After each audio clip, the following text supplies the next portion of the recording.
తిరుగుబాటుకు, తెగింపుకు, త్యాగానికి పెట్టింది పేరు. ఇక్కడ ప్రజలు చైతన్యానికి ప్రతీకలు. నాడు తెలంగాణ ఉద్యమంలో కానీ, రజాకాల ఉద్యమం కానీ ఈ ప్రాంతాలు ఎంతో కీలక పాత్ర పోషించాయి. తెలంగాణ ఉద్యమంలో ముఖ్యంగా కేటీపీఎస్ లో లేనటువంటి తిరుగుబాటు మొత్తం యావత్ తెలంగాణను కదిలించింది. ఆ తిరుగుబాటు అనేది మన డిఎన్ఏలోనే ఉన్నది, ఆ తెగింపు అనేది మన డిఎన్ఏలో ఉన్నది.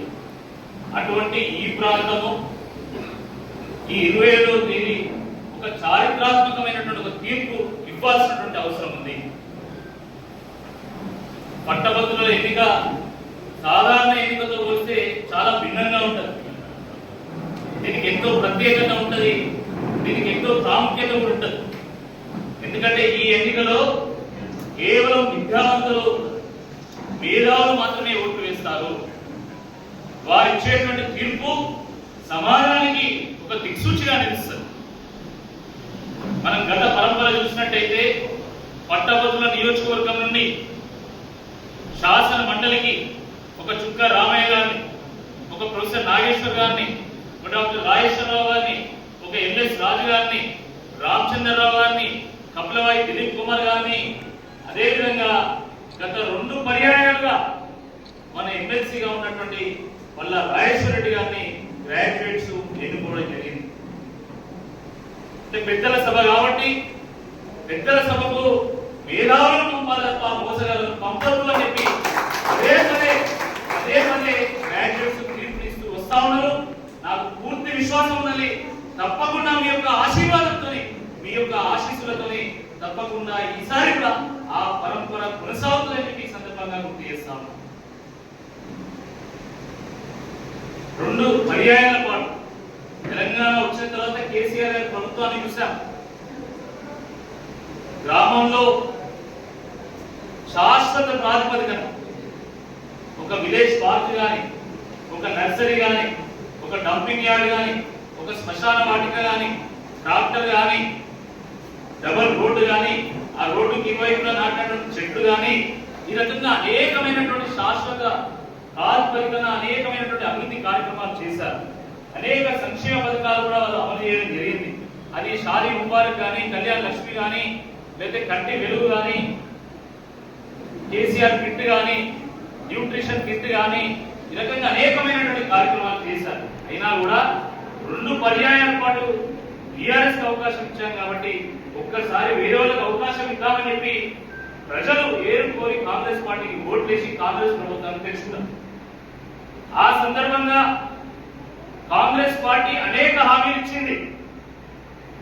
6 గ్యారంటీలు ఇచ్చింది, 420 హామీలు ఇచ్చింది. దాంట్లో ప్రముఖంగా నిరుద్యోగ యువత కోసం జాబ్ క్యాలెండర్ ఇస్తామన్నారు, నోటిఫికేషన్ ఇస్తామన్నారు, మెగా డిఎస్సి ప్రకటిస్తామన్నారు 50,000 పోస్టులతో, నిరుద్యోగ వృత్తి 4,000 రూపాయలు ఇస్తామన్నారు, ఉద్యోగస్తుల కోసం డిఎల్ ఇస్తామన్నారు, పిఆర్సి ఇస్తామన్నారు, రైతుల కోసం రైతు భరోసా 15,000 రూపాయలు ఇస్తామన్నారు, రుణమాఫీ చేస్తామన్నారు, మహిళల కోసం మహాలక్ష్మి స్కీమ్ కింద నెలకు 2,500 రూపాయలు ఇస్తామన్నారు, ఇంట్లో అమ్మాయి స్కూల్కి వెళ్తే కాలేజీకి వెళ్తే స్కూటీ ఇస్తామన్నారు, చదువుకునేటువంటి విద్యార్థులకు 5 లక్షల రూపాయల వరకు క్రెడిట్ కార్డు ఇస్తామన్నారు. ఈ రకంగా అనేక హామీలు ఇవ్వడం జరిగింది. కానీ దురదృష్టకరమైనటువంటి విషయం ఏంటంటే ప్రజలు ఎంతో ఆశతోని కాంగ్రెస్ పార్టీకి ఓట్లు వేసి కాంగ్రెస్ ప్రభుత్వాన్ని తీసుకొస్తే 5 నెలలు గడిచినా కూడా ఇప్పటికీ కనీసం ఏ ఒక్క హామీ కూడా సంపూర్ణంగా అమలు చేసినటువంటి దాఖలాలు లేవు. ముఖ్యంగా నిరుద్యోగ యువత ఈరోజు వాళ్ళ యొక్క ఆశల మీద ఈ ప్రభుత్వం నీళ్లు జరిగింది. 30,000 ఉద్యోగాలు ఇచ్చామంటారు ఏమనంటే ఇది ఎట్లున్నాయంటే మన ఊర్లలో ఎవరు భరత జరిగినా కూడా వాడు పోయి డ్యాన్స్ చేస్తాడు. అది ఎవరి భరత వాళ్ళకి సంబంధం ఉండదు, వాడు చెప్పుతాడు. అది నువ్వేదా ఈ భరత చెప్తున్నావు అంటే వాడే పోయి చేస్తాడు. సేమ్ అట్లే ఉంది రేవంత్ రెడ్డి గారి పరిస్థితి.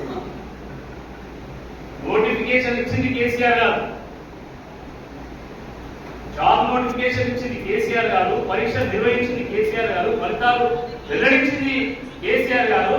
కానీ కేవలం ఎన్నికల కోడ్ ఉందని నియామక పత్రాలు ఇవ్వడం ఆపేస్తే ఈరోజు రేవంత్ రెడ్డి గారు వచ్చి నేనే 30,000 ఉద్యోగాలు ఇస్తున్నా అని చెప్పేసి ఎంపీ స్టేడియం మొత్తం ఊరంతా కట్టేసి ఈరోజు నియామక పత్రాలు ఇస్తూ నేనే ఇస్తున్నా అని చెప్పేసి చెప్పడం చాలా దురదృష్టకరం. మంది పెళ్లిళ్ళలో మంగళాలు పట్టమంటే ఫస్ట్ ఉంటారు కాంగ్రెస్ సిగ్గుండాలి వచ్చామన్న. నోటిఫికేషన్ ఇచ్చింది కేసీఆర్ ప్రభుత్వం అయితే మీరు ఇచ్చిన వాటిని చెప్పుకుంటారు. దమ్ముంటే మీరు ఏ రోజు నోటిఫికేషన్ ఇచ్చిందో ఆ డేట్ ప్రకటించండి, బహిర్గతం చేయండి. ఏ రోజు మీరు పరీక్షలు నిర్వహించిందో చెప్పండి, ఏ రోజు మీరు ఫలితాలు వెల్లడించిందో చెప్పండి. ఈ విషయాన్ని మనం సూటిగా ప్రశ్నించాల్సినటువంటి అవసరం ఉంది. అదేవిధంగా నిరుద్యోగ వృత్తి కానీ, జాబ్ క్యాలెండర్ కానీ, డిఏ కానీ, పిఆర్సీ కానీ, ఈ అన్ని విషయాల మీద ప్రశ్నించాల్సినటువంటి అవసరం ఉంది. అంటే ఈరోజు తప్పకుండా రాబోయేటువంటి ఈ ఎమ్మెల్సీ ఎన్నికల్లో ప్రశ్నించే గొంతులు మాత్రమే మండలికి పంపాల్సినటువంటి బాధ్యత యావత్ తెలంగాణ ప్రజానికం. మరి కాంగ్రెస్ పార్టీ అభ్యర్థి కూడా నేను ప్రశ్నించే గొంతు. చాలా గమ్మత్తుంటది. 5 నెలలైంది ప్రభుత్వం వచ్చి, ఎప్పుడైనా ప్రశ్నించిందా? మీరు ఎక్కడైనా విన్నారా? చాలా మంది విలేకరులు ఉన్నారు, వాళ్ళకి తెలుస్తుంది. ఎప్పుడన్నా ఒక స్టేట్మెంట్ వచ్చిందా? ఒక వీడియో కనబడుతుందా మనకి యూట్యూబ్ లో? కాబట్టి ఈ సందర్భంగా నేను అందరికీ కూడా విజ్ఞప్తి చేస్తున్నా, ప్రభుత్వాన్ని ప్రశ్నించేటోడుగా ఉన్నా లేకపోతే ప్రభుత్వాన్ని ప్రశంసించేటోడుగా ఉన్నా తెలుసుకోవాలి. ప్రభుత్వాన్ని ప్రశ్నించేటోడుగా ఉన్నా లేకపోతే ప్రభుత్వాన్ని దొత్తుగా మారేటువంటి వ్యక్తిగా ఉన్నా తెలుసుకోవాలి. మరిన్ని వీడియోస్ కోసం ఛానల్ ని సబ్స్క్రైబ్ చేయండి, లేటెస్ట్ అప్డేట్స్ కోసం వాట్సాప్ ఛానల్ ని ఫాలో చేయండి, అండ్ లింక్ డిస్క్రిప్షన్ లో ఉంది.